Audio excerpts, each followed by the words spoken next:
مشاهدينا مساء الخير، اهلا بكم معانا وحلقه جديده ونت تي في. دايما في نت تي في بنجيب الاخبار العالميه اللي حدثت خلال الاسبوع، نحرص ان هي تكون اخبار لطيفه وخفيفه بس في نفس الوقت اخبار ثقافيه فنيه رياضيه، وكمان اذا كان عندنا اخبار عن الاثار في مصر او مختلف انحاء العالم بنحاول نجيبها لكم. اول فيديو مشاهدينا هنشوفه مع بعض تحت عنوان كوخ ذكي او مكتب متنقل، استكشف مزايا هذه الوحده السكنيه الذكيه. هل ترغب بالعيش بعيدا عن المناطق الحضرية المزدحمة؟ أو ربما تعجبك فكرة العمل من مكتب متنقل في ظل جائحة كورونا؟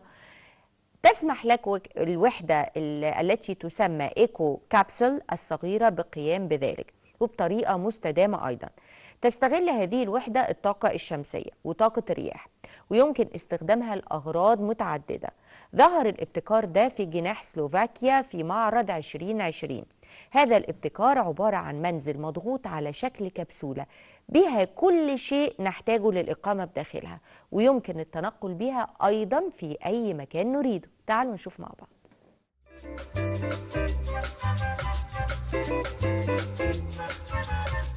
Eco Capsule is a micro unit, is a self-sustainable home that allows you to live anywhere in the world without sacrificing the comfort.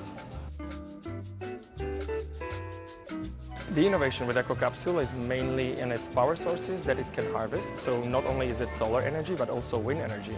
It contains high capacity batteries that allow you to stay off the grid for quite a while. And also the technologies inside the Eco Capsule are very low consumption. So it allows you to not be depending on a sunny day, on a windy day, but live outside any infrastructure just on your own for days to come. Well, if you enter the Eco Capsule, you'll figure out that it's a very small but very cozy space, providing all the comforts that you need, from a micro kitchenette that you can provide yourself with cooked food and with a fridge, to all the comforts of a shower and a toilet.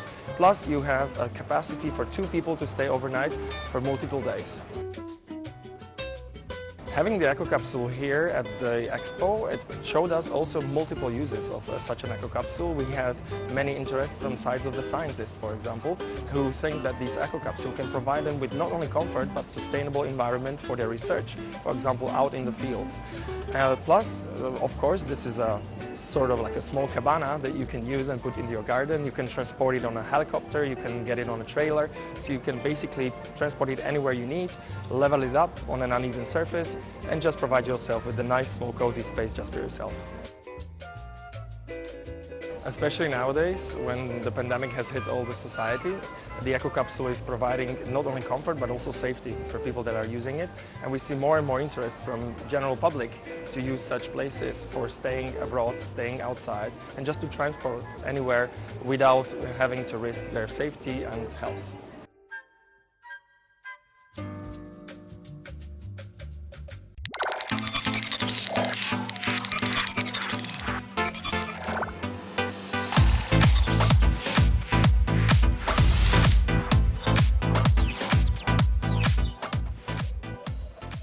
الفيديو اللي جاي مشاهدينا تحت عنوان كلب صغير لا يعرف الخوف يحدق في أسد أثناء محاولة اقتحامه أحد المنازل.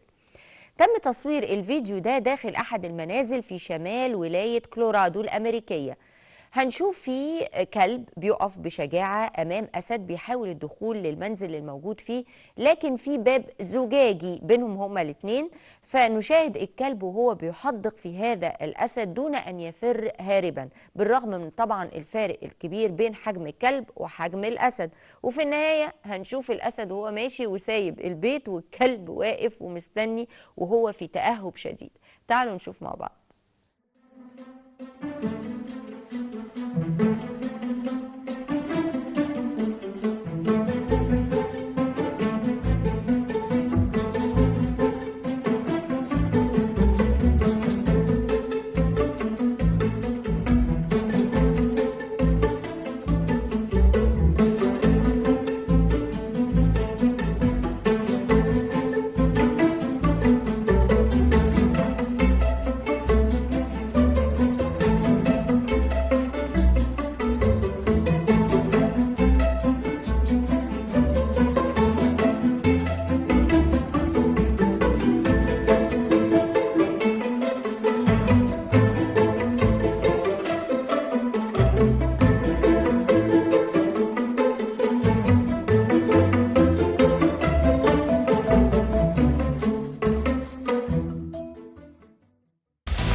نشاهد لاعبة تحرز هاتريك خلال 40 دقيقة لكن في الشباك الخطأ. عانت ميكايلا مور لاعبة ليفربول ومنتخب نيوزيلندا لكرة القدم من لحظات عصيبة بعدما أحرزت 3 أهداف هاتريك بالخطأ في مرمى منتخب بلادها، وجاء ذلك خلال خسارة نيوزيلندا أمام نظيرتها الولايات المتحدة الأمريكية بخماسية نظيفة في إطار الجولة الثانية من منافسات كأس شي بيليفر الودية لكرة القدم للسيدات. وجاءت الثلاثية السلبية بطريقة مثيرة للغرابة، حيث أدخلت المدافعة الكرة في شباك منتخب بلادها مرة بالقدم اليمنى وأخرى باليسرى ومرة ثالثة بالرأس. وهذه الخسارة الثانية التي تتعرض لها سيدات نيوزيلندا بعد هزيمتهن في المباراة الأولى بهدف نظيف أمام أيسلندا. يذكر أن مور انضمت لصفوف فريق ليفربول الإنجليزي للسيدات في عام 2020 وشاركت في عشرات المباريات بجميع البطولات وتحظى بمكانة أساسية في تشكيلة الريدز. تعالوا نشوف مع بعض.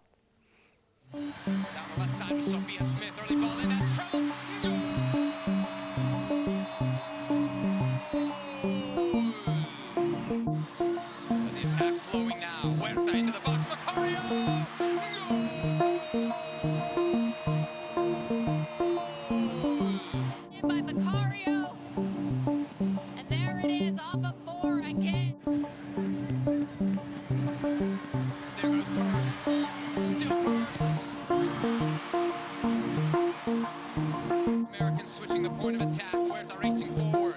She's got plenty of options in the box. Hatch! Golazo!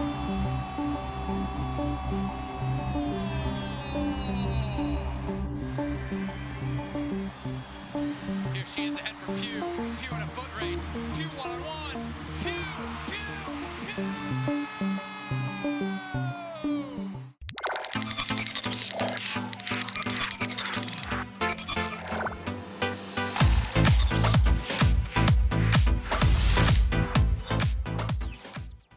الفيديو اللي جاي مشاهدينا تحت عنوان ظهور أكبر معمر في العالم يثير الجدل على السوشيال ميديا وسر التحنيط الذاتي.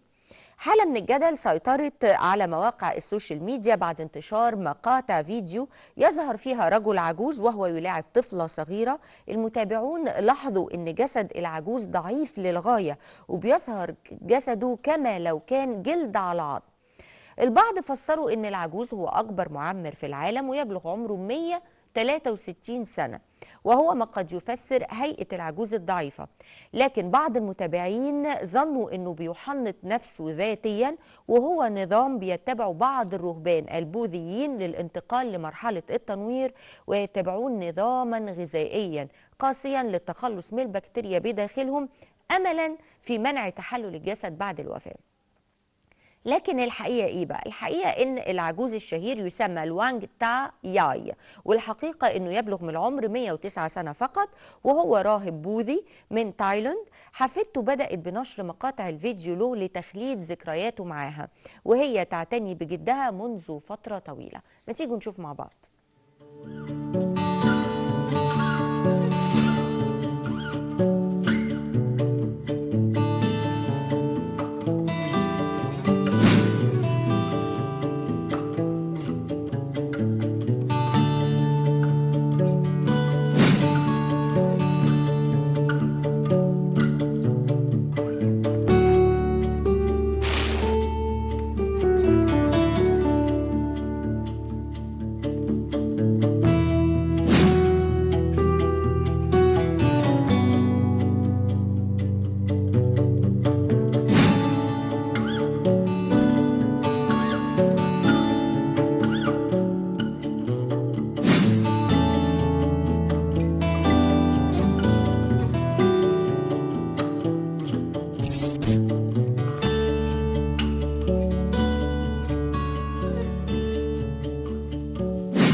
شاهد لاعب كرة سلة يسجل تسديدة مذهلة مع حركة بهلوانية في نفس الوقت.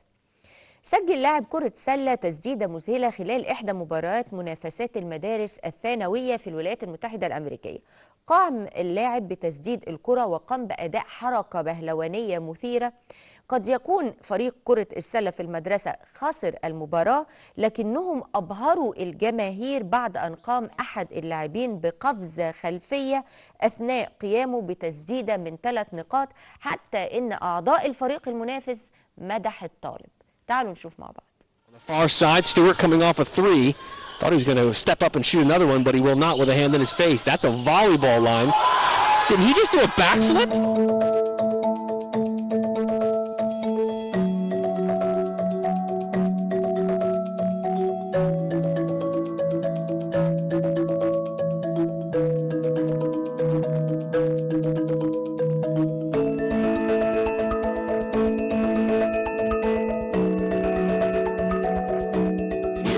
'Lot, so it was my turn to go in, and I wanted to make a memorable moment for myself as a senior. I used to be a cheerleader, so backflips was like a second nature to me. So I figured I'd, try something special, because if I missed it, I'd remember it, and if I make it, I'm going to remember it, and so I'm definitely going to remember this. But he will not with a hand in his face. That's a volleyball line. Did he just do a backflip? I think he did. He just shot the 3, banked it in, and did a backflip. Look at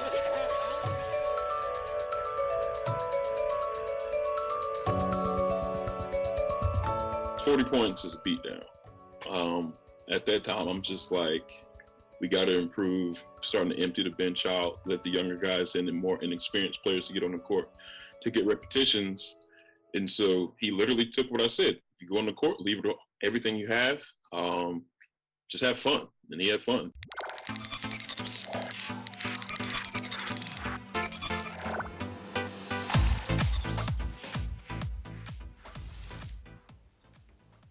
شاهد كيف أعاد مشروع عائلي الأسود للحياة البرية في جنوب أفريقيا بعد غياب قرنين. قضت محمية سامارا الخاصة في مقاطعة كيب الشرقية بجنوب أفريقيا 25 عام في إعادة الأراضي الزراعية للطبيعة ومشاهدة الحياة البرية تتدفق ليها مرة تانية. وتمتد الحديقة على مساحة 67 ألف فدان، وهي موطن ل5 من المناطق الأحيائية للنباتات ال9 في جنوب أفريقيا. ويقول الفريق أن لديها أكثر من 60 نوع مختلف من الثدييات. عام 2019 أعادت عائلة تومكينز تقديم الأسود للمحمية بعد غياب قرنين. تعالوا نشوف مع بعض.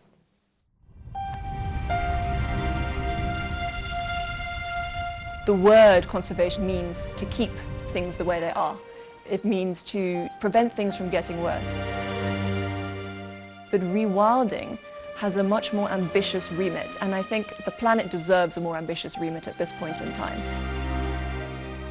Located in South Africa's Great Karoo region, the Samara Private Game Reserve was established by Isabel Tompkins' parents, Sarah and Mark Tompkins, in 1997. What rewilding seeks to do is to restore ecosystem health by reintroducing all the component parts of that system, essentially reintroducing all the pieces of the puzzle. Spanning 67,000 acres, the park is home to 5 of South Africa's 9 vegetation biomes, and the team says it has over 60 different species of mammal.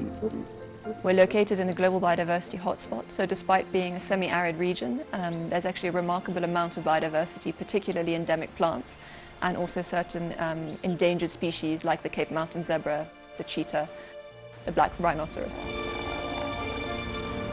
In 2019, the Tompkins family reintroduced lions to the reserve after an absence of almost 2 centuries. When you think of Africa, you think of a lion. There's no feeling more primal than walking in the bush, knowing there are lions around. You feel your ecological senses tingling. It's almost like a rewilding of the self. We're seeing our founder's pride of lions at the moment, an incredible sighting, one of the best sightings I've ever had actually, seeing our new little cub for the first time, which is really, really exciting. And in terms of rewilding, it's not just about bringing back a species that existed maybe 300 or 400 years ago, as wonderful as it is to see them back in their natural habitat. Rewilding is also about bringing back the ecosystem, and for lions being an apex predator, quite clearly one of the main roles is the role of predation. And if you look around us, you will have seen a lot of skulls from some rather unfortunate wildebeests that have been lion food over the past few years. But it's a key role really that they play in controlling herbivore numbers, in enabling the felt itself and the red grass, very palatable grasses, to actually regenerate themselves as well. From the mighty lion to each and every blade of grass, it's all connected. So human beings tend to want to compartmentalize nature. We want to divide it up into cells and units that we can understand. But nature doesn't really function like that. Nature works as a whole system, and various elements can impact on each other in ways that we don't even understand yet. One of the central principles of rewilding is actually to manage an ecosystem less. It's to give nature back to nature, give nature back to itself. So we need to take a step back and sort of realize that we're a part of nature rather than apart from it. I think that if human beings can focus on their own sphere of influence and on making a difference in their own little backyard. Our backyard just happens to be 27,000 hectares of Great Karoo landscape. And what a privilege for us to actually be able to spend our time improving this landscape and making it work for both people and planet.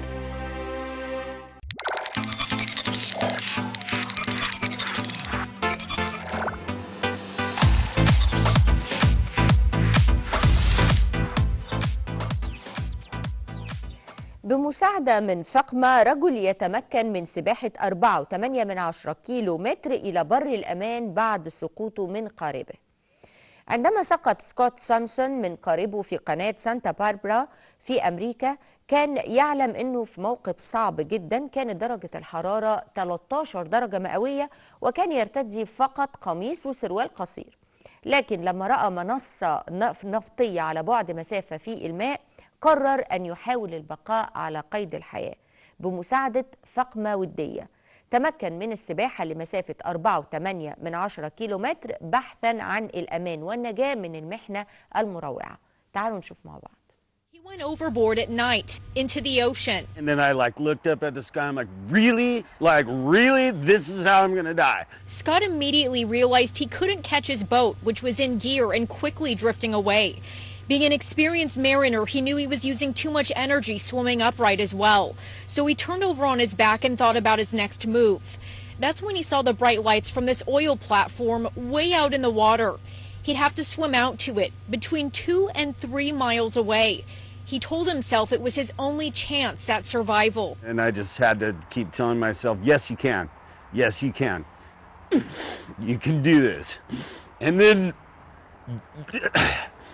that's when it became not about me. It became about his family, his wife, their 2 little girls, and their older son. That's what motivated him to keep swimming. With his family in his mind, Scott eventually made it to that platform. But he developed hypothermia along the way from his exposure to the cold water. It was 52 degrees that night. Captain Carson Shevitz runs Towboat U.S. Ventura, the maritime rescue company that eventually recovered Scott's boat.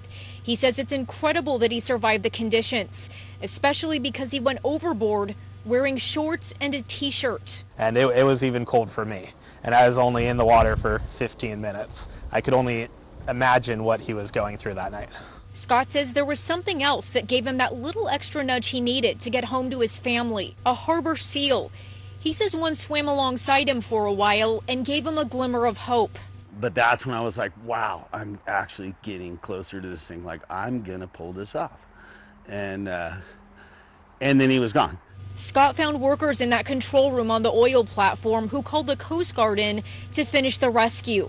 Yeah, Coast Guard, we have an individual that came up on the platform. After a lot of reflection, he thinks it was more than just his experience in the ocean.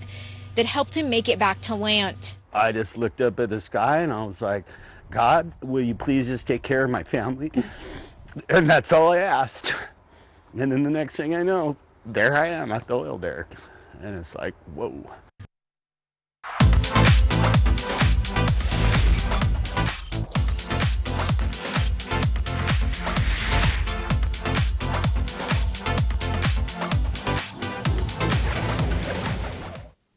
يصب من ارتفاع متر شاي مليء بالرغوة من ماليزيا شبيه بشاي الكرك في الإمارات.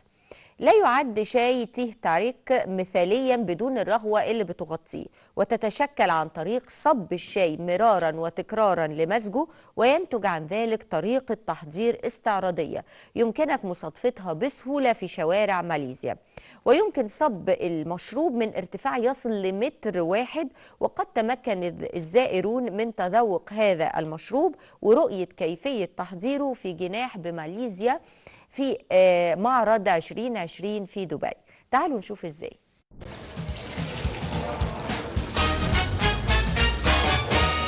I think first of all they will be like quite surprised that, oh, this is how you prepare your tea. We have been drinking teh tarik since we were like a little kid. So this particular drink is so unique and so culturally deeply rooted in our society. Coming back to the history and the culture about it is that, to my understanding, it has started a way long time ago, like even way before we got our independence. Because during the time where the plantation and mining industry was booming, we have a lot of our people coming from different countries, and the Indian Muslim has brought with them this drink that they have put together when they were in Malaysia.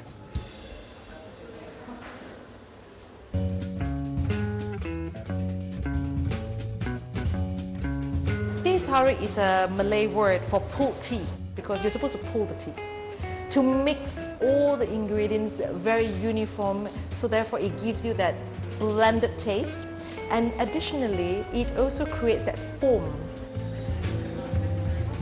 They say that you need to have the foam to create the perfect teh tarik. So without the foam, it is not a perfect pulled tea. So that is why you need to prepare it by pulling it. Teh tarik has become so popular that it has become a competition, and where it can go, people demonstrated pulling the tea as high as 1 meter. So that is why the art of making the pull tea is actually quite complex today, in the sense that a perfect tea will depend on how far you pull, the temperature of the water.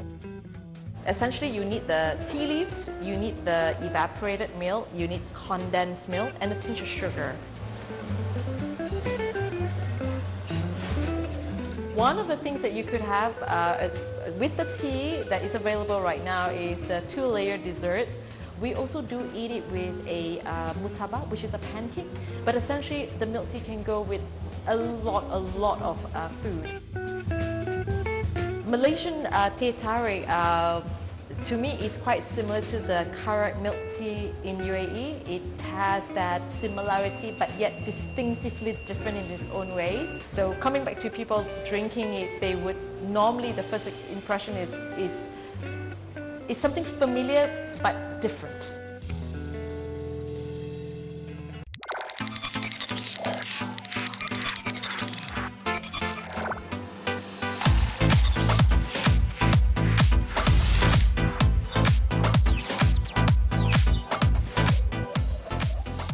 وبكده مشاهدينا نكون وصلنا لنهاية فيديوهاتنا النهاردة من نت تي في. انتظرونا إن شاء الله الأسبوع المقبل في نفس الميعاد ونت تي في.